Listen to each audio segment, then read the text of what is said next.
Listen up, hockey fans. You're in the right place. A no-hold-barred debate between two hockey fans. Stay up to date on current issues in the NHL, even the controversial ones. Welcome to The Debate Hockey Podcast with your host, Brad Burud. It is time for The Debate Hockey Podcast, episode 108, Blake. We have got, that's a lot of episodes, man. That is a lot of episodes. August 3rd, 2020. A lot of time to put up with you. It's a lot of time putting up with you, too. Yeah, we actually have hockey to talk about. I am the host of the show, Brad Brood, joined alongside my co-host each and every week, Blake Friars. And, you know, Saturday's excitement level, I don't know. It just kept getting more and more as the day went for me. I didn't go to bed till like 2:30 in the morning just because I was watching post-game shows and, I mean, just everything with the whole day. There was a lot of good games on Saturday, I thought. And actually, I thought Sunday had a lot of good games too, but yeah. So definitely more on Saturday though. But honestly, it's like seemed like it, but maybe it was just the excitement level of having it back on day one. Because, you know, we're going to start taking this shit for granted. Because, and I'll give you, no, I will. I'll give you an example. I remember this summer when we were talking about, you know, mosquitoes and how hot it was and how bored we were and how crazy it is to not be able to go do anything.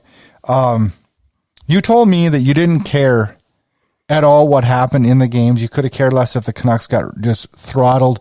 You were just going to be happy that hockey was back. Yeah. That's not how you were last night, Blake.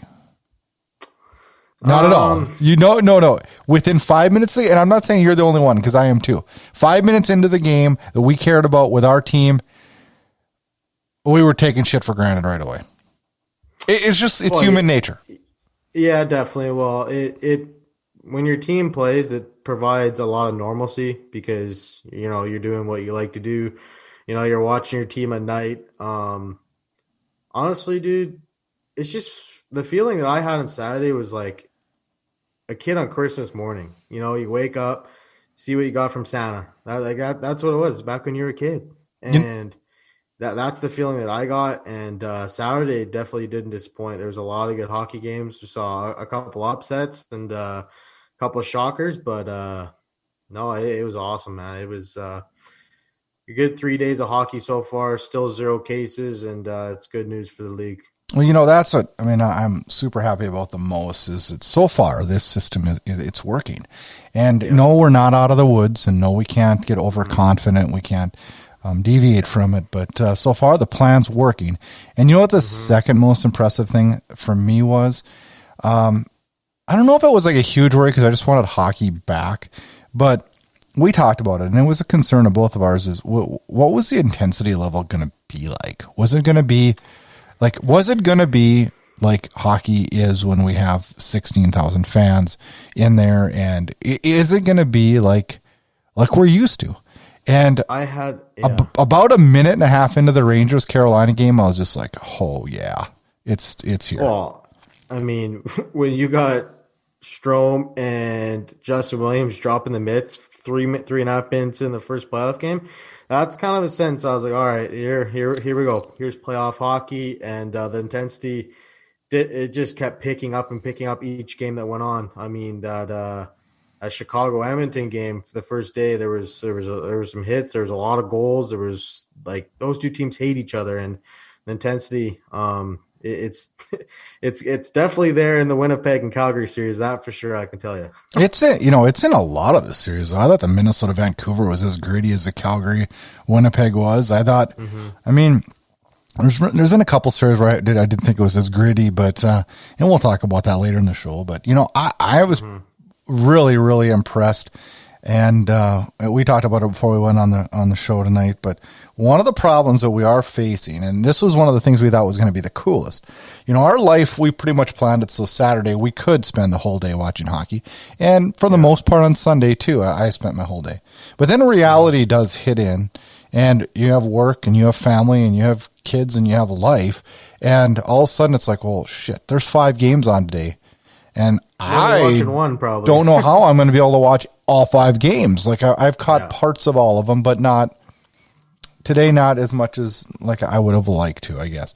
But all in all, it's unbelievable to have hockey all day long.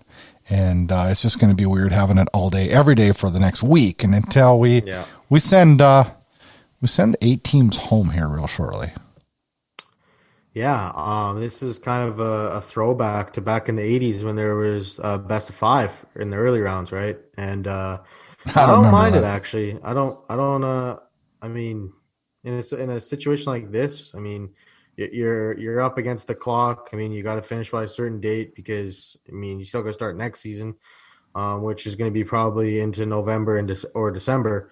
So this is a sacrifice that us fans have to make. Best of 5 series but I mean, after the play-ins, it's best of 7 the rest of the way. So now the real playoffs start next week. Yeah, I mean, yeah.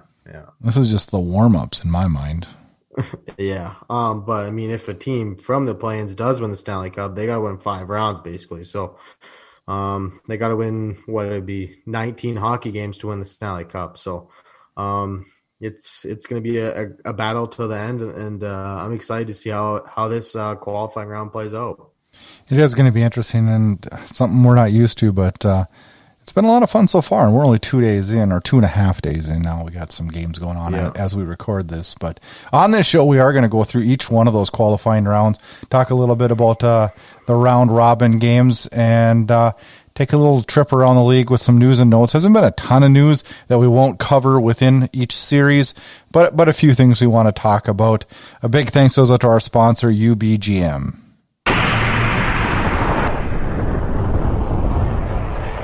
Hey, hockey fans, are you ready for UBGM.com? A brand new daily fantasy hockey app designed and built for hockey fans by hockey fans. Do you have ideas that would make your daily fantasy hockey experience better? Sign up as a VIP at ubgm.com/the debate. Add your voice to the growing community of UBGMers. You'll get a sneak peek at the app, plus an opportunity to tell us what you like and what you want more of from daily fantasy hockey. Join us today at ubgm.com/the debate. UBGM, we love hockey.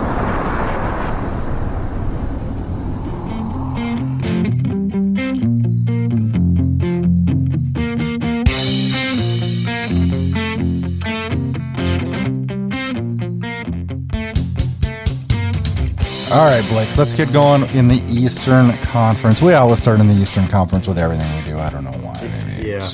Maybe because we both like the West better. A lot of people have East Coast bias, so it's only fitting, right? A lot, yeah. Most shows only talk about the East. I like talking more about the West, but we're going to talk about both. There's a lot more young talent out West, that's for sure. Wow, that's cyclical. That changes every year. I don't know. It just gets annoying how like the teams out West don't get watched that much. You know what I mean? Yeah, they're on so late. You know what I mean? Yeah, I mean, but if you lived in Florida, would you stay up till 3 a.m. to watch a regular season game with the Kings and the Sharks? I wouldn't.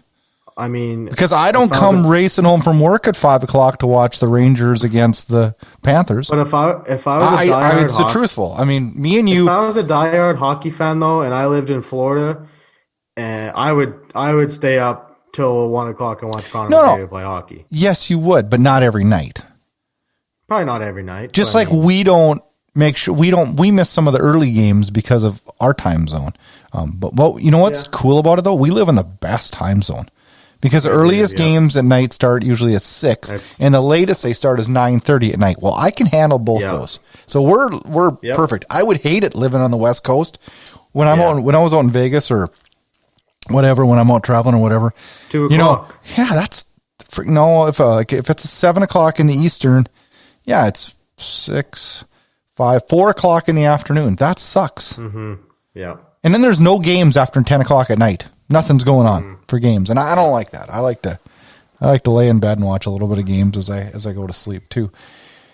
All right, let's start it off with Let's start it off with the series that started off the whole thing. Let's talk Rangers, Carolina, and where we sit right now. We'll go through the series. That series is 2-0 Carolina. I don't know. I think me and you both picked the Rangers, didn't we? What were we thinking? Yeah, we both picked the Rangers in 4. I think we both We did. underestimated how good Carolina is. I mean, Well, I rip on Carolina frequently. obviously, we didn't predict that Igor Shesterkin would be unfit to play the first 2 games. We both thought that he would play. I mean, you can't really fault Lundqvist though for those 2 losses. I mean, without him in that first game, that game's not close. And today, outside of the first goal that he let in, I think he'd probably want that one back. But the rest, he had no chance on, and he definitely gave the Rangers a chance to win those 2 hockey games. They just didn't get any scoring. Artemi Panarin, the Hart favorite, he was invisible in game 1. I didn't even hear his name. And then today, he hit the score sheet today on a nice 5-on-3 power play goal. But other than that, we talked about the dynamic duo with Zibanejad and Panarin, and they have been not even close to what they were in the regular season. So no, Saturday's score was 3-2 Carolina, and Monday's was 4-1 Carolina. Yeah. You know, let's talk a little bit short and boned about Saturday's game, because it was a game that I watched every second of because it was the first game. Jesper Fast leveled right away to start the game, and that was the first thing that like made me go, all right, real Stanley Cup playoffs hockey's back. I was really impressed with the play of Jacob Slavin. Yes. God, was he That good goal- on, that goal he and scored. Very underrated. I should probably, I mean, I'm the first to admit it. I rip on Carolina a lot, but I do need to watch more of their games because they're actually a fun team to watch. They are. And, I've always liked Jacob Slavin, but boy, getting to watch him, and, I don't watch a lot of Rangers games. So it was actually fun to see some of those guys perform too. And the one thing about Carolina is we talk about their goaltending, but it's their first line that is dynamite. I mean, Aho has, I think, 3 points in 2 games. Svechnikov had a hat trick in game 2. It's like, boy, this first line, it's tough to stop. And we talked about how good the Rangers defense was, and it hasn't been very good the first couple games. No, they allowed 34 shots today, and Svechnikov with a hat trick, like you mentioned, and I don't know. So let me ask you a question. So if Shesterkin is okay to play game 3, do you stick with Lundqvist or do you change things up? Even though we both agree that neither one of these games, you can't pin him on him. I would start Lundqvist because I don't think that they would have won, and I don't think they would have won both those games with Shesterkin and net. Henrik Lundqvist stopped 34-37 the first game, and the goals he let in, I mean, one went off of Mark Stahl's skate, for Christ's sakes, the game-winning goal. So it's I don't know, like that's kind of I mean, hindsight's always 20/20, right? So like I don't know if he would be that much of a difference just because of how good Henrik Lundqvist played the first 2 games. Like if Lundqvist goes in there, and I mean 6 goals and on 20 shots. I mean, it's a different story. But it's a completely different story. I'm not pinning any, like I just said though, I'm not pinning any of these on Lundqvist. But the only thing I'm thinking of, does this just shake things up and send a message? I mean, and I know maybe in game 3 of a elimination game is not the time to send a message, but you got to do something different because right now that top line's not going. And nothing's going, and you got to do something. I would shake up the lines before I. God, can you do that though in an elimination game? Sure, you can. You got to do anything you can to get the most out of your team. This Stanley Cup playoffs, Brad, is going to be all about adapting and adjusting. If something's not working, you got to change it because you don't have 2 more games to figure shit out. I mean, you have one bad game, the Rangers are getting swept. I mean, there's more time to. Oh, we'll see if this line can produce today. There's no more that you can't wait no more. Yeah. Yeah, no, I know it's a little bit different situation. Yeah, definitely. Let's roll on to your favorite series, and that's the Florida Panthers against the New York Islanders. And that game was Saturday afternoon. Also, the Islanders win that one 2-1. They do not play again today, so that series currently sits at Islanders 1-0. And probably the most boring hockey I watched all year. I mean, it was just so dry. There was not that much pace to it. Did you watch the whole game? I was at work, obviously, that day. I didn't get to watch too much. We had the prospects camp going on here in Verdun, so I caught bits and pieces of it. But the game that I actually caught, I wasn't really a fan. No. So I thought what I saw of the game, I did watch most of it. It was pretty back and forth. It was pretty equal. It wasn't as boring as one would think. What did you think the hit Matheson laid on Boychuk? I hate when you put me on the spot like this, but no, what was your opinion? Because immediately you tweeted me, or you text me that it was dirty. It was borderline dirty. I would, like I told you, is it a 5-minute major? No, I don't think it was worth a 5-minute major, but I think this playoffs with what happened with Pavelski last year, I think the NHL. We're not bringing that up again, are we? I think they're going to be extra cautious and making sure, like if it's in the gray area, I think they're going to start handing out penalties. I thought it was a 2-minute. I did. I thought. Yeah, it could have been 2 minutes. He didn't target his head. I mean, he didn't target it, but I mean, that's kind of the result that happened. But let me ask you this question. I mean, Tkachuk, if that was your mean to get his back of his leg, but we're going to talk about that. Same thing. No, it's not the same thing because Matheson just laid a good body check, and because Boychuk had his head between his legs. I mean, seriously, like that was a good check. If that was your favorite team and one of your guys laid that check on, you'd say, hell yeah. That's playoff hockey, man. He had his head down. He had his head down. Puck was right there. It kind of looked like his shoulder kind of got his chin, though. Like, don't you think? It was body on body. I mean, it was a penalty, but I'm glad the league didn't. So, what'd you think? Take it further. What'd you think of Kajula's hit on Ennis? It was dirty because he lunged up at his head. Yeah. But what I don't understand about that one. How is that? Like, comes on Ennis, gets right up and goes and lays a 2-hand cross check across Kajula's head. Mm-hmm. Oh, hello, that's just as bad. He didn't even get fined. That's just as bad. If I was the league, I'd have said, "Hey, you want to stop this shit? You give them both a game," because he went and cross checked him right in the face. Yeah, I don't understand why that's just because you got. I don't understand why that's okay. I don't know. Yeah. I don't understand how that one is okay. Mm-hmm. So let's move on to the next series, and that's Montreal and Pittsburgh. Saturday's game, Montreal wins it 3-2 in overtime. A great hockey game. Great game. Really good. And then today, Pittsburgh bounces back and wins 3-1. That series is deadlocked at 1 game apiece. In game 1, Petrie wins it in overtime for Montreal. Carey Price was very good, 39 saves. And Montreal won it because they played a gritty, ugly, boring win. No. They won because they got timely goals and good goaltending. And that's why I said if Montreal's going to win this series, those are the two things that have to happen. Montreal got outshot 18-6 in the first period. Yep. And they were up 1-0. Yep, they just timely goal and they held the fort.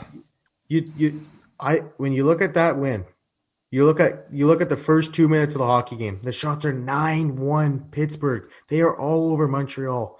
And I knew right from the first 2 minutes, Carey Price was dialed in. And when Carey Price is dialed in, he's one of the best goaltenders on the planet. And he's going to give Montreal a chance to win. He gave them the same effort in game 2. Montreal didn't get those timely goals. I mean, they started to come on at the end, but Kotkaniemi scored with, I think, 2 minutes left in the third period to cut the lead to 1.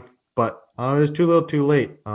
Montreal, though, man, they took 7 penalties the first game. Dodged major bullets. Yeah, but a lot of teams have done that. Calgary took 7 in the first game. Lots of teams did, though. Yeah. And that's not good. It's not a recipe for success. And Pittsburgh went 1 for 7. I mean, a power play like that with Crosby, Malkin, Gensel, Justin Schultz, for them to go 1 for 7 is definitely concerning. But Montreal snuck out a win. It was a greasy win. Obviously, it's tough to beat Pittsburgh back-to-back, but I think this series is definitely going to go 4 for sure. Obviously, it has to Blake. Yeah, but it could go 5 though if they get another performance like that from Price. I think it can go 5, like I predicted. I don't know, man. I don't know. I respect Montreal for what they did in game 1. I do. They played I think perfect it opened game. a lot of people's eyes. Well, sure it did, but so did Chicago, so did Minnesota. I mean, that didn't open my eyes. That didn't open my eyes at all. We'll get to that in the West. So, I don't know. And then Pittsburgh bounces back today with a fairly impressive. They kind of handled the play today. Yep. Crosby scores in the first, and kind of from there on out, it was Pittsburgh. Montreal had a chance. I mean, they were right in the game. They weren't horrendous or anything like that, but it was definitely tilted in Pittsburgh's favor today. Rolling on to the final series in the Eastern Conference, and that is Toronto-Columbus. And Columbus wins Sunday night 2-0 and leads this series 1-0. It's a classic Blue Jackets game. I don't even know how else to describe it. There's only one way to describe it, and you just love to see stuff like this happen. And right now we got some breaking news. Chicago just tied the game at 3 in Edmonton, so it's awesome to see that too. But Toronto, we talked about this. Are their stars going to show up? And right there, first game, chance to have a statement. No goals, flat. Austin Matthews completely blanketed by Seth Jones. Didn't give him any ice. I mean, when you look at that game, Matthews' best chances of the game, when he rang the one off the bar and got robbed by Korpisalo, Seth Jones wasn't on the ice. So, I mean, when Seth Jones isn't on the ice against Tavares and Marner, you have to get more out of them because it's a more favorable matchup. It's going to be interesting to see. Anderson looked okay. That goal he let in, definitely a soft goal for sure. Definitely one that he would want back. But, I mean, like I said, I see Columbus winning this series. I mean, you got to give the edge to John Tortorella. He had his guys ready to go, and the Leafs just looked a little nervous in game 1. I describe this as a classic Blue Jacket game, but, I can also say it's a classic Maple Leafs game too. For sure. Lack of production, disorganization. To me, these guys don't play well together. You can write up whatever you want on paper, and if they don't work together, you're not going anywhere. And Columbus, you can have all $11 million men you want. I mean, if you don't score goals, you ain't winning a hockey game. Yeah, and Leafs fans can pin this on Anderson or whatever, but it's pretty tough to do that when you didn't score a damn goal. And Columbus got both their goals in the third. One being an empty netter. Korpisalo, a 28 save shutout. Very impressive. Kind of a surprise starter. You think so? Merzlikins carried him into the playoffs. I think he went 10-2 down the stretch. I know, but you know what though? But I mean, Korpisalo was hurt. He was injured, that's their guy. I mean, that's their guy. I wasn't surprised at that. I think Columbus is in the driver's seat with the fact that they have two goalies that I know Tortorella trusts both of them. I mean, yeah, for sure, it's a great problem to have as a head coach. Yeah, it is a great problem. I mean, you can trust. It honestly, it's kind of a Luongo Schneider type thing, no? Oh Jesus! No, like two goalies that you can rely on each and every night. Same with Tuukka Rask and Halak. Yeah, I mean, there's a whole bunch of teams. Bishop and Hudobin. I mean, there's a whole bunch of these teams, and those are the teams. I mean, I'm convinced we are completely done with the day of the one starting and backup goalie. It's what you're going to have a 1A, 1B, or you're not successful. Well, because you look at Edmonton for a few years ago. Talbot started, I think it was 74 games, and you could tell he was gassed by the second round. And a lot of teams aren't doing that anymore. Back in the day, sure, Marty Brodeur, you're starting 76 games. Luongo, you're starting 75 back in the day, games. Though, you got to remember how the Devils played. The Devils were the boringest hockey team in the history of hockey. True. But I'm saying, and he saw 25 shots a night, tops. You're not going to see that anymore, though. No. Right? I mean, you're going to start maybe 55 games. Maybe. Yeah, I mean, it's just a different day. It's just a different age. Should we roll on into the Western Conference? Go right ahead. McDavid just got his hat-trick goal, so he's on fire. Well, let's talk about that one. And game one on that one started Saturday, and Chicago surprises everybody. And I guess, you know what, this didn't even surprise me. If you'd have told me that score was going to be 6-4, I'd have said, yeah, that's going to be 6-4, because that's how all these games are going to be. And we're probably on the way for it tonight. As your update is, what are we, 4-3 Edmonton now in the second? 4-3 Edmonton. Yeah, 5 minutes left in the second period. McDavid with a hat trick tonight. But let's reflect a little bit on Saturday's game. And how about Kubalik? 5 points as a rookie. Oof. Wow. And he was not, they weren't just like 5 lucky points. Not that, I don't know how they were 5. He was freaking primary assists. He was dominating. One-timer goals, top shelf. He was so good. He was really good. I mean, for a guy that was making his playoff debut as a 24-year-old kid, definitely looked good. And like I said, I think I mentioned that in the preview. I said that they're gonna need Kubalik to step up and prove that he is that 30-goal scorer that he was this year.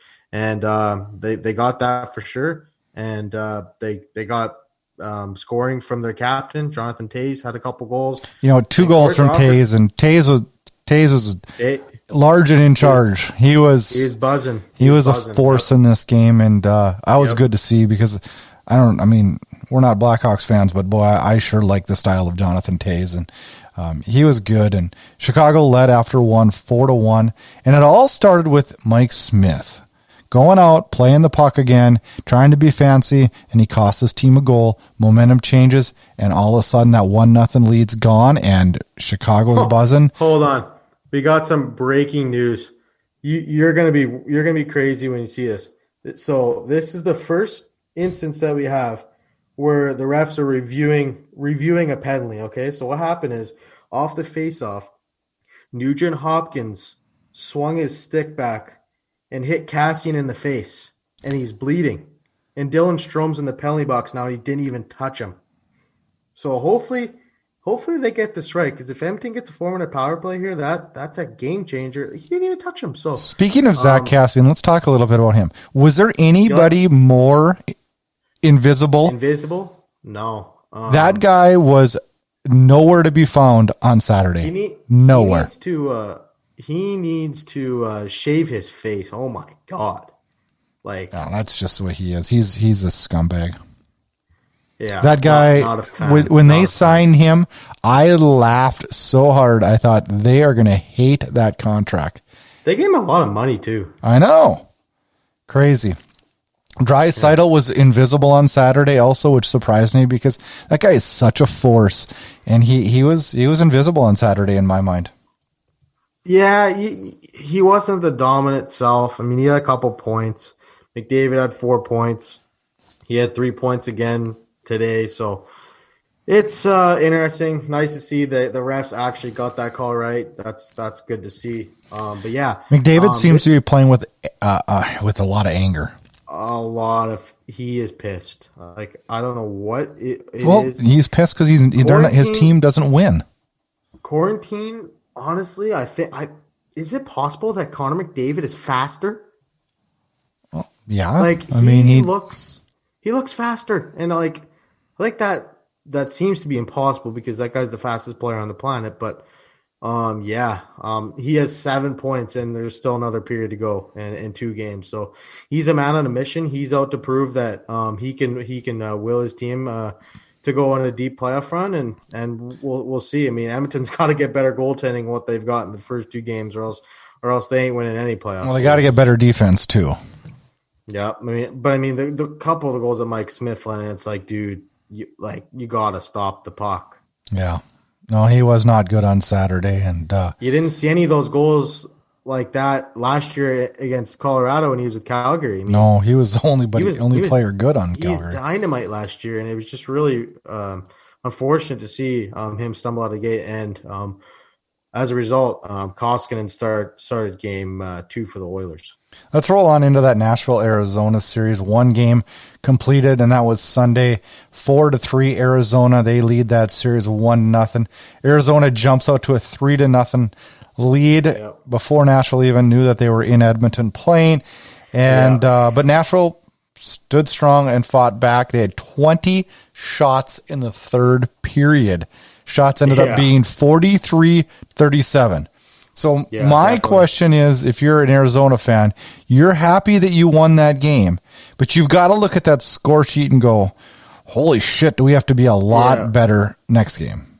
It was definitely a team that was hanging on for dear life towards the end. I mean, they took a couple penalties late in the third period, and I think at one point it was a 6-on-4 for Nashville, and they couldn't put the puck in the net. But it's when Nashville stumbled out of the gate like that, I think they were like, holy shit, like we got to get going here. Like we're going to be down 4-5-0 if we don't pick it up. And they flicked the switch, and I think the last 5 minutes of that first period on, they were far the better hockey team.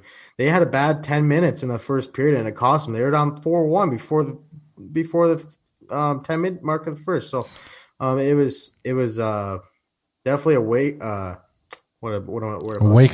call. Yeah, wake up call for Nashville.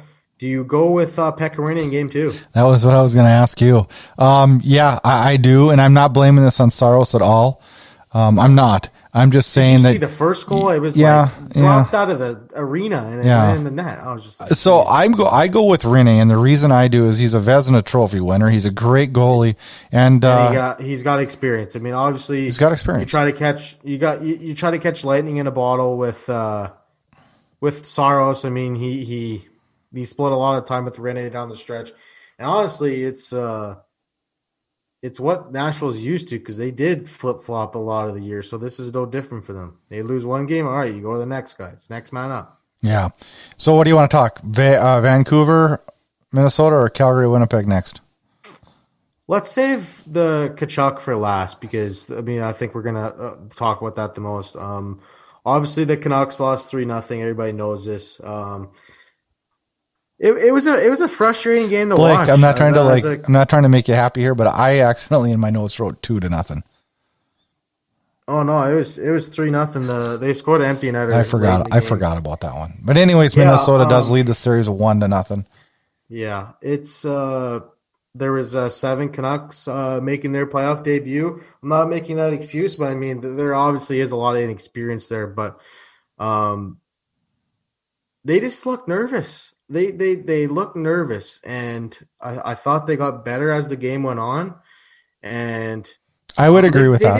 They didn't get any bounces. They had a horrible first 10 minutes of the first period, and I mean Minnesota's got a good power play. You can't take penalties like the penalty that Pearson took. Stalock, give him an Oscar for that, but that was Pearson took some dumb penalties. Don't touch him. Pearson took a dumb penalty in the second. I can't remember what it was. He took a holding penalty and a slashing penalty. Yeah, 200 feet away from your own. Yeah, he had a bad game.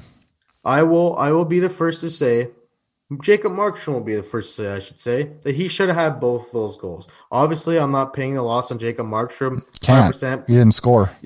Like you said, what series were we talking about? You're not going to Toronto. You're not going to win a game if you don't score goals. So obviously, I would make 2 changes if I was the Canucks. I would definitely insert Jake Virtanen into the lineup for the second game. He brings a lot of speed and a lot of skill.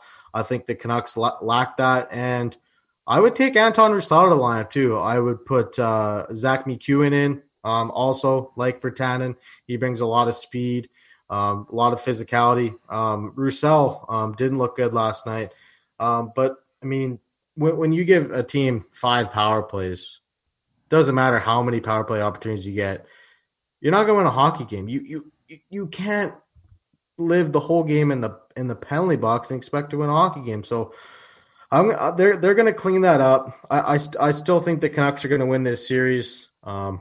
Just not in 3 games like I predicted, but maybe in 4 or 5. They'll definitely figure it out. I just don't agree with how much cross checks Patterson is getting. Like they talked about it on the. So Blake, let me get a word in here on this series, and I'm going to talk to you a little bit about the Patterson thing. Minnesota had a game plan going into this series. They watched a lot of film on Vancouver, and I want to bring you back to a day in late February. The day when Calgary played Vancouver, and things didn't go real well on that Saturday night. Yeah, and Pettersson spent half the game on the ice and no calls. Yeah, I remember that vividly. Well, don't you think Minnesota watched that game and they did exactly what Calgary did to Vancouver last night, and they won? This team, I think, came out at Vancouver and said, all right, anytime anybody with any talent on this team touches the puck, we're going to make their day pure hell. Pettersson's a talented player, one of the top guys in the league. He's dynamic, but Minnesota knows that, and they just thought, all right, we're going to eliminate chances for him, and we're going to make his life hell. All right, yeah, and I'm all for that. That's part of playoff hockey. There's obviously going to be more physicality. But if he's getting cross-checked constantly behind the play without the puck, eventually there's got to be a cross-check ability. Sam Bennett, for Christ's sakes, Majapani, it's the same thing. But why wasn't that getting called last night? That's my understanding.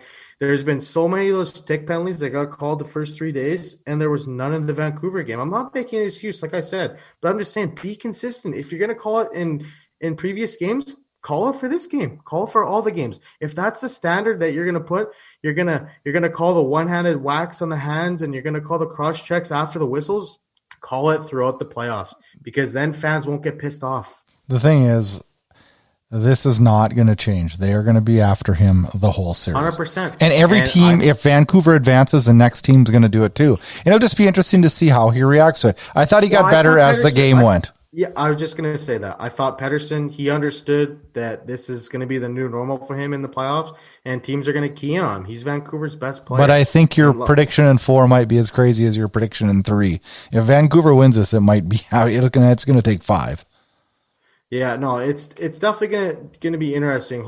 I'm going to guess Vancouver's going to make an adjustment and try to maybe get Pettersson a few more shifts on a favorable matchup. I'm not sure how you do something like that. But I don't think you can run from it. I mean, it wasn't like one guy is keen on him.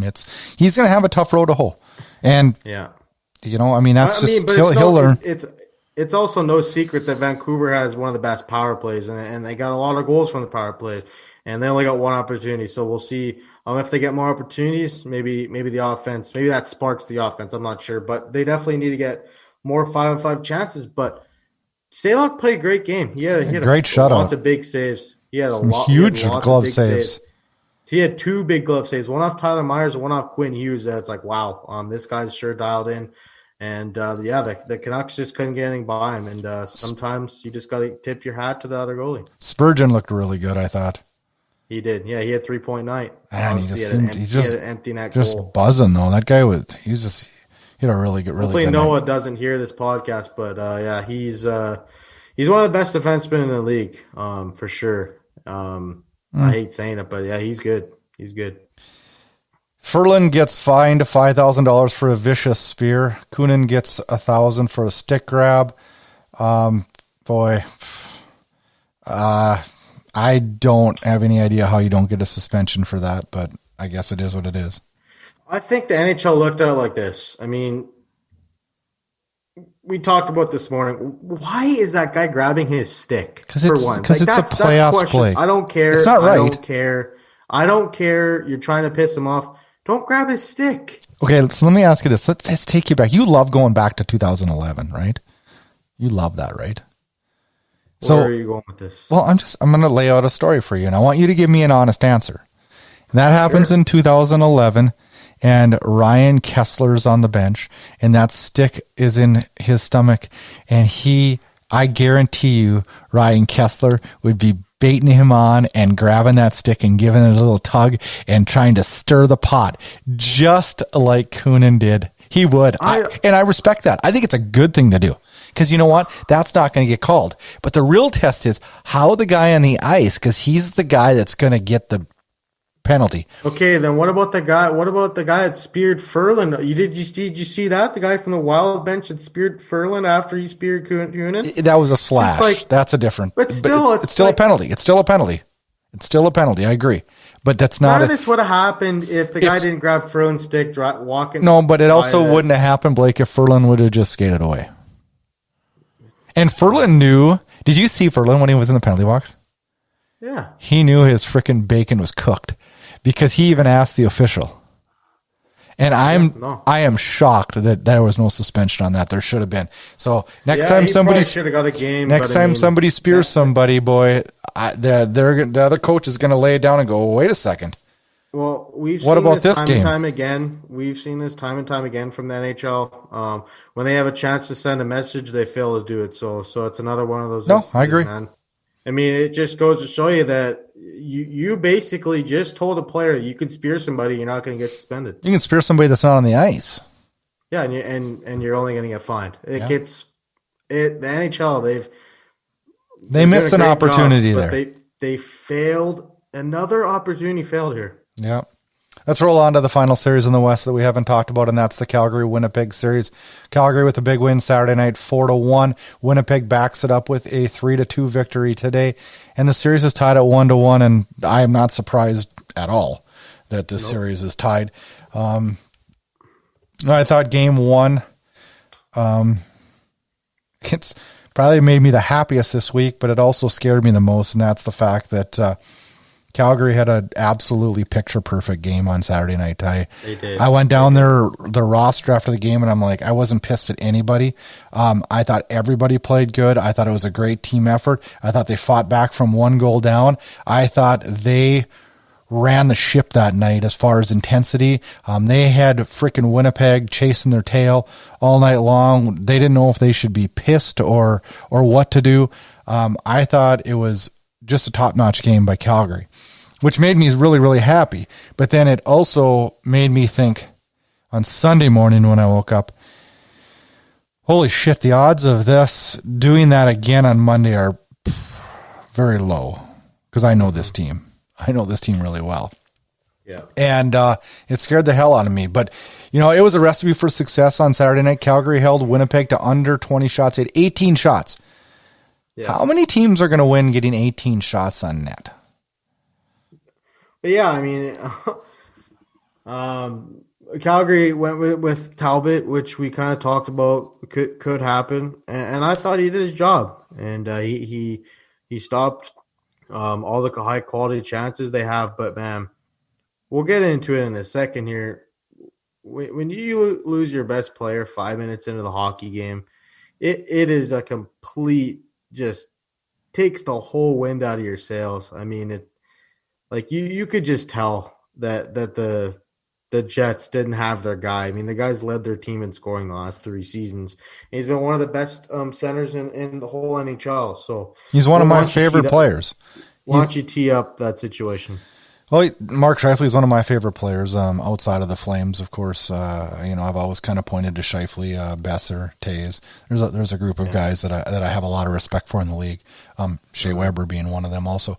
But I'll describe the play, and this is the way I saw it, and you can tell me if I'm wrong. I think both guys were going to the boards.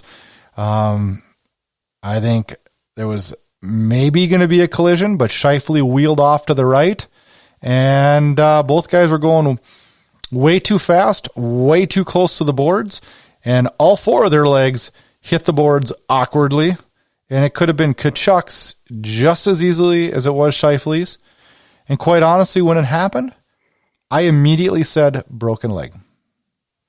I said broken ankle. Yeah, well, it's a leg. I said broken ankle right away, and a matter of fact, I looked away on the first replay because I didn't want to see it. Because the first thing I thought of was the night we were in Brandon when that guy broke his femur going into the boards, just like that. Richie, going into the boards. That was right in front of us too. Exact same spot on the ice, Blake. It was the same freaking thing. Yeah, no, it definitely, and the people, I have a lot of respect for Paul Maurice. Wait, before we get to that, let me ask you a question. You were watching that game. Mm-hmm. Did you at all, when it first happened, before Wheeler fought? I'll tell you my thoughts before we get into Maurice. Wait, no. I got a question though, Blake. Before Wheeler and Tkachuk fought, did it even cross your mind that was a controversial play? Because it didn't mine. All I thought was, oh shit, he broke his leg, and I never thought it was going to be a controversial thing at all. I didn't. As a matter of fact, I thought it was Dylan Dubé, not even Matthew Tkachuk at first. So I didn't even think anything. And then all of a sudden, freaking Wheeler and Tkachuk are fighting, and I'm like, well, wait a second. So they think Tkachuk did this on purpose? Yeah. And then Tkachuk KO, well, basically, which surprised the hell out of me. I thought Wheeler would just buried him at the end. I know. I thought Wheeler would kick his ass, and Tkachuk beat him up. Here. I'm gonna take you to what I thought when I first saw this. Scheifele stops. He chips in and stops, and then Tkachuk, his skate comes up. But I think it's completely normal. Like, you're going to stop. You're going to hit somebody. You're going, like you said, you're going 110 miles an hour into the boards, and you're going to go make a hit. And I first thought broken ankle, but people saying that this was intentional, everything gets magnified when you show a replay in slow motion. When you show a replay in slow motion, people blow that way out of proportion. I watched it back 10 times at full speed, and it's like it just happened so fast. Matthew Tkachuk did not go onto the bench and say, you know what, this shift, I'm gonna cut the back of Mark Scheifele's calf, and that's the game plan that we're gonna go, and we're gonna hurt their best player, and we're gonna get the advantage. Hockey players are not wired like that. That does not happen. These two train with Gary Roberts in the off season.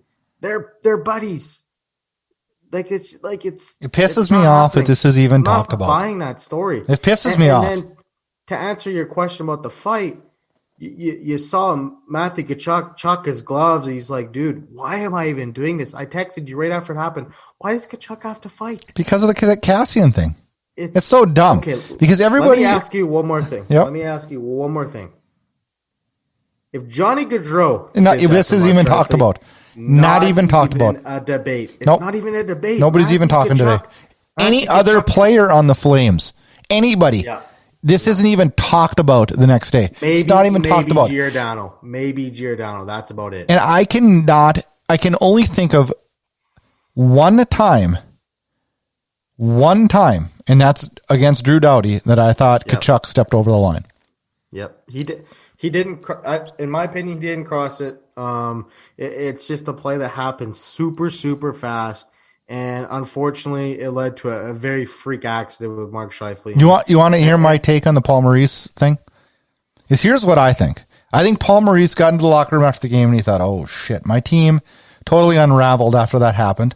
So I'm going to be out without Scheifele. So I need to go into this press conference and create the biggest shitstorm to keep Calgary's mind off of the game, which they kicked our ass.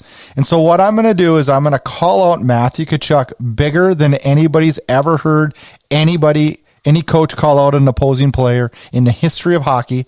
And I'm going to call him out, and I'm going to call him every name in the book, and I'm going to say it was intentional, and I'm going to say it's everything, so that I can create a hate inside our locker room, us against them inside our locker room, so that I have half of an effort tomorrow.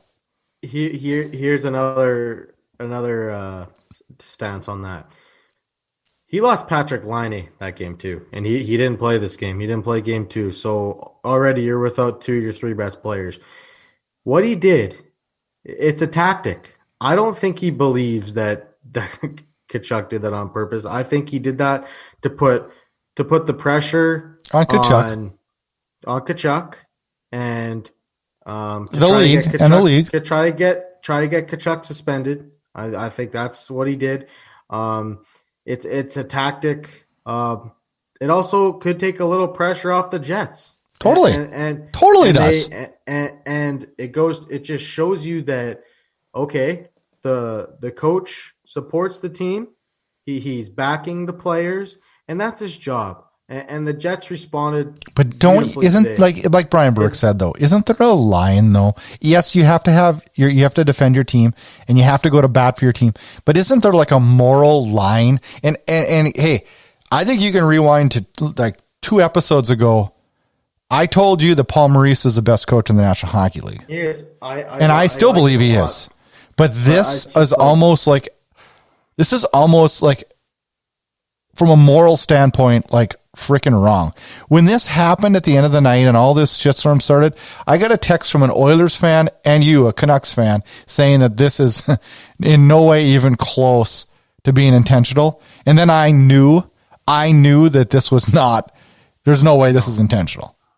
Well, and the only people that are saying this was intentional are the Winnipeg Jets fans. I mean, obviously they're pissed off. They just lost their best player, but like I said, they trained together with Gary Roberts in the offseason, and players don't go out and deliberately, like people were saying, oh, this is a Cook and Carlson incident. No, it's not. Not even close. Because Tkachuk doesn't have that track record of being a dirty player. Does he play on the edge? Yes, 100% he plays on the edge. And that's a good thing. I think he's an agitator. He's a better Alex Burrows. That's what he is. And he pisses people off. He gets under their skin. And it's just a freak accident. And hopefully Mark Scheifele makes a speedy recovery because he is one of the best players in the NHL. Let's fast forward to game 2, and a game where I thought Calgary lacked a little bit of emotion at time. It was kind of a typical 2020 Calgary Flames game where they were okay but not great. And Winnipeg jumps out to a 2-0 lead with goals from Harkins and Lowry. And Lowry, to me, has been the best Jet by far. Yep. Calgary kills off a full 2-minute 5-on-3. Yep, Andrew Kopp's been really good. Calgary kills off a 5-on-3, a full 2-minute 5-on-3. And then the next shift gives up a goal. And just when you thought the momentum was maybe going to go Calgary's way, it doesn't. And so Winnipeg's up 2-0. Calgary fights back with goals from Lindholm and Bennett. We're tied 2-2. And then undisciplined penalties for Calgary. Just stupid penalties. And Ehlers gets the game winner on a tip-in. One thing I did think was junk is Ehlers took a headshot run at Tkachuk. And then after he knocks him down, goes over and tries to fight him. And I thought that was a shit move on Ehlers. Tkachuk's like, what are you doing, dude? Yeah, he took a run at him. But you know what? Nobody in Winnipeg. Yep. You bet it. You bet, Jets fans. Nobody in Winnipeg is saying anything about the run at Tkachuk. No one's saying anything about freaking Eakins. Knee-on-knee hit? Yep, Eakins tried to take his knees out in game 1, but nobody says anything about that because it happens to Tkachuk. But now if Tkachuk did that, all hell would break loose, and I don't understand why that is. Yeah, no, it's because of the reputation that Tkachuk has created for himself. I don't think it's a bad reputation at all. I think, like I said, he plays on the edge, and I mean, lots of teams just don't like that. All right, that series is going to be eventful. I think it's going 5. I do too. All right, let's roll through a couple things, news and notes for the league, and then we'll get into some 3 questions. Flames and Edmonton are in the news because of their trade with Neil Lucic. The NHL, both teams took a stance on this one and went to arbitration amongst the league. And the league supported the prorated stats for the full 82-game season. Calgary is awarded Edmonton's third-round pick in either 2020 or 2021. Edmonton has to announce just before round 3 starts of this year's draft if they're giving it to Calgary or if they're going to wait till next year to give it. So that's good news if you're a Flames fan. And I don't know, it's kind of not a big news thing in the NHL, but also kind of interesting that the league was forced to make a prorated decision. The league also has to make a decision on the Vancouver Canucks first round pick this year too. That's another conditional trade that was made. Right now, that pick belongs to the New Jersey Devils. It was in that Blake Coleman trade. Okay. And the condition is if Vancouver makes the playoffs this year, it goes to New Jersey this year. If they don't, it goes to them next year. But the whole kerfuffle is Vancouver's got a lottery pick right now if they lose. So like Gary Bettman said, if you're in the 24 teams, you've made the playoffs. But the real playoffs doesn't start till next. That's what I'm saying. Like I know. He said, if you're like it's a tricky situation for sure. It's gonna be interesting to see how they rule on that. The Canucks can obviously just help themselves out and beat the Minnesota Wild, so we don't have to talk about this. But I mean, it is a situation that still has to get figured out. That'll be interesting to see how that one works out. American Hockey League announces that their 2020-2021 season is pushed back to December 4th. That's about when the NHL plans on getting theirs started. And, only one other. You're starting to see junior hockey leagues too. I think the WHL has set a date around that. The BCHL said that they're starting up in December. So I think that North American Hockey League announced October 4th, I believe. October 4th or October 8th. And I'm working in the Manitoba Junior Hockey League, and the date to start that is September 25th. So good. That's good. It's gonna be interesting to see what the different leagues do. Yeah, it will be. Hopefully we can get them all back and get them all going, because if we don't, they don't survive. So we need junior hockey. One other quick topic I want to talk about, and then we'll move on to the 3 questions. And I don't want this to be controversial. I have complete respect for what Matt Dumba did on Saturday night. I also feel that the National Hockey League has handled this controversial topic real well, and I respect the league for that. But when it was all said and done, I thought what Dumbo did was fine. I thought his speech was fine and good. But I do have one question. You got to kneel for both anthems. Absolutely. And I did, after I came up with this topic and was going to ask you about it and get your opinion on it, he did retract the next day and say that he wishes that he would have kneeled for both of them. Because I was going to say, like, if all we hear all week is this is not a political thing, and I hope it's not. I hope it's not, and I'm starting to believe it's not. So if it's not, then wait a second. Racism is prevalent in Canada as it is in America. So why are you not kneeling for both? And then he raised his fist on the bench. Do you think he would have knelt if he would have been in the starting lineup? No, I don't think kneeling. Well, four players did today. Did you know that? Yeah, I did. And you know what? I don't care anymore. Honestly, you know what I want? I want it just to go away. And so we can get back to normalcy and take pride in our countries. Our countries are built upon no matter what race, and they're built upon freedom, and they're built upon respecting. And a lot of people have died for our countries, fighting the real fight in life. And so to me, you're not just disrespecting Isn't it crazy, our rules or the way we are in our countries. I think by speaking like Matt Dumba did is going to get us a lot of courage. Well, no, not even that. And the thing but it's going to get us farther. It's going to get us further in society than kneeling is going to. The thing that bugged me the most about that, okay? He had a 5-minute speech. Okay? Not one person after hearing that speech decided to join him. It's like even the two no. Wait a second. No. Blake. That's not. Wait a minute. I didn't even want to go down this rabbit hole. What do you mean join him? What do you mean join him? So by us listening and respecting him, it doesn't mean I am going to disrespect my country. I listened to him and I respected what he said. But if this isn't, what does racism have to do with the flag itself and the national anthem? That has nothing to do with the flag. So then why is he kneeling? Why didn't we listen to his speech, respect it, and change because of what he said? Yeah. Right? Isn't that what we want? Do we want change or do we want showmanship?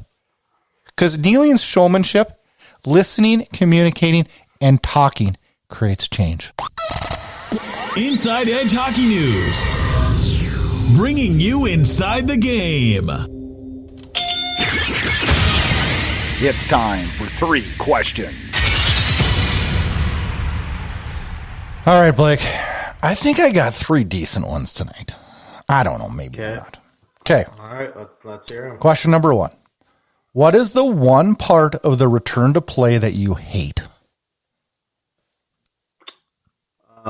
Because I have one. The privacy of not knowing who's hurt or not. I mean, like I said, like I texted you right after I saw that Henrik Lundqvist is starting because Igor Shesterkin was unfit to play.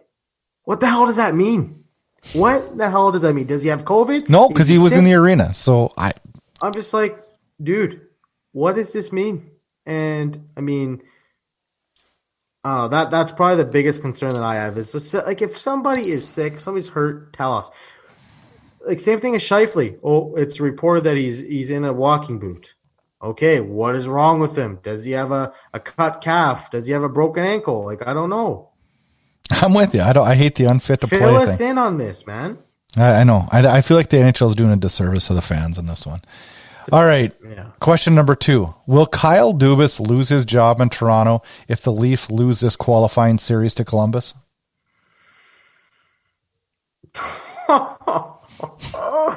Oh, man. Probably not. It's definitely a funny story to debate. I mean, they have a good enough team to go on a deep playoff run. They just got to put it together, and right now they're just not doing that. But I mean, it doesn't matter what GM comes in there; they're so hand tied with the cap. It's just like, it's like the bottom of the ninth every single game, and there's 2 strikes automatically. 2 strikes, bottom of the ninth, 2 strikes every time you talk about this.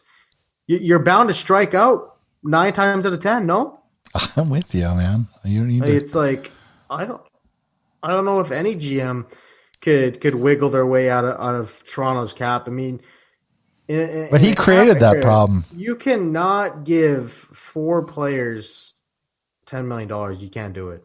Nope, you can't. Question number 3: what player and what team has surprised you the most, good or bad, thus far?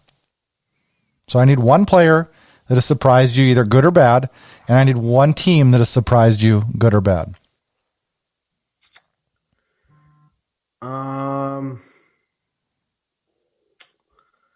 The team that surprised me good, I'd say Svechnikov. I think that I don't think that he had a great playoffs last year, but he's stepping up this year. Am I bad? I'm going to go with Jacob Markstrom. I didn't think he was that good last night, and I thought the Canucks could have possibly snuck one out if they get better goaltending last year. And it's kind of hypocritical for me to say because he's been the backbone of our team all season long, but I definitely didn't think he was that sharp. What about you? The team that kind of stood out to me that surprised me the most is the Carolina Hurricanes, and I talked about that a little bit earlier in the show. Yeah. As far as players go, Jonathan Toews. Now, pleasantly surprised. I just feel like he's really so far taken charge for the Blackhawks, and not that I didn't think he was capable. It just feels like I'm watching Jonathan Toews from about 6 years ago, which is great. Yeah. All right, listener question. This is a good one. Who's the most unlikely Cup winner this year? Ooh, that's a great question. Likely, unlikely winner. I'm gonna say the Columbus Blue Jackets. Yeah. I think they got good goaltending, they got a good coach. And they got some guys that can put the puck in the net. So I'm going to go with Columbus. You're going to go with Carolina, aren't you? No, I'm going to go with because I think they were actually a little bit more likely. Me and you shitted on them. A lot of people didn't. I would say Chicago is the one team so far that's surprising me. And I don't know what the score is right now as we're speaking. So that might 5-3 Edmonton. That's not looking good for my vote there, but I guess that's all right. 6-3. Uh-oh. Quick wrap up before we go here. We didn't talk about the round robin games, and we're just going to cruise through the scores. Sunday, there was 2 of them. Philadelphia beat Boston 4-1. Colorado beat St. Louis 2-1 on a Nazem Kadri goal with 0.01 seconds left. That was a barn burner. Grubauer and Bennington in net. 38 shots, 38 shots for Colorado, 32 for St. Louis. Lots of shots, some good goaltending. That was a great hockey game. Monday, Tampa Bay beats Washington 3-2 in a shootout, and Vegas scores 4 goals in the third to come back on a Dallas Stars team and beat them 5-3. A Dallas Stars team that completely imploded in the third period. Crazy. Yeah, weren't they up 3-1, lost 5-3? Yep. That's an interesting one. Yeah, I didn't see that. Did Ben Bishop by chance get pulled? I did not see that, Blake. I did not. And see Marc-Andre Fleury did not start that game too, so that's an interesting topic to keep an eye on. Is he still nursing the injury? He did dress as a backup though, so he was great though in the preseason or in the exhibition game though. He was really so good. Does that Fleury or Leonard? Fleury. Yeah, so it's like Fleury will be back next game, I bet. I'm thinking maybe they're going to go 2-2 to keep them both sharp. Yeah, why would they not? They're not in a qualifying series. I don't think that's all that surprising now that we talk it over and come to terms. Yeah, that's a good point. All right, we'll be back next week on the debate. We're back on a weekly basis through the Stanley Cup Finals. Next week we'll put a bow on that qualifying round and finish off the round robin seedings. And next week we're back at it with predictions. Yeah. The real predictions for the 16-team, the actual Stanley Cup playoffs, where we get to best of 7 series. Enjoy this crazy, crazy week of hockey. Don't take it for granted. Cherish this excitement and the competition because, boy, there's been some good games so far. And, be safe out there. Stay healthy and be grateful that we're watching live hockey again. Wouldn't it be incredible if there was a daily fantasy sports app that was built for hockey? And not just an afterthought to football and other sports? We are excited to introduce UBGM.com, the first hockey-centric daily fantasy app. UBGM will be launching later this fall and needs your feedback. Expert, casual, and new players welcome. Sign up at UBGM.com/thedebate to become a VIP member. Get connected. The Debate Hockey Podcast can be found on Twitter at Debate Hockey. Also, make sure you check us out on our Facebook page, The Debate Hockey Podcast. Brad Burud can be found on Twitter at Brad Burud, and co-host Blake Friars can also be found on Twitter at Friars_Blake. If you like what you hear, please rate and review us on Apple Podcast. The Debate Hockey Podcast can be found on all major podcast players. And please consider subscribing to the Inside Edge Hockey News on Patreon. That'll get you exclusive content and much more. Thanks again and enjoy the hockey action. Kevin Bieksa had come up and had a word with Westgarth a moment ago, and now Bieksa is going to face off against Westgarth, so the defenseman moves up for the Canucks. Tortorella at the Vancouver bench is already looking at the Calgary bench. Line brawl to start this game. Thanks so much for listening to this episode of the Debate Hockey Podcast with your host, Brad Burud. For more great content and to stay up to date, visit InsideEdgeHockeyNews.com and on Twitter at InsideEdgeHOCKE and Facebook at Inside Edge Hockey News. We'll catch you next time. This has been a production of Inside Edge Hockey News Radio, copyrighted and distributed by the Inside Edge Hockey Media Group.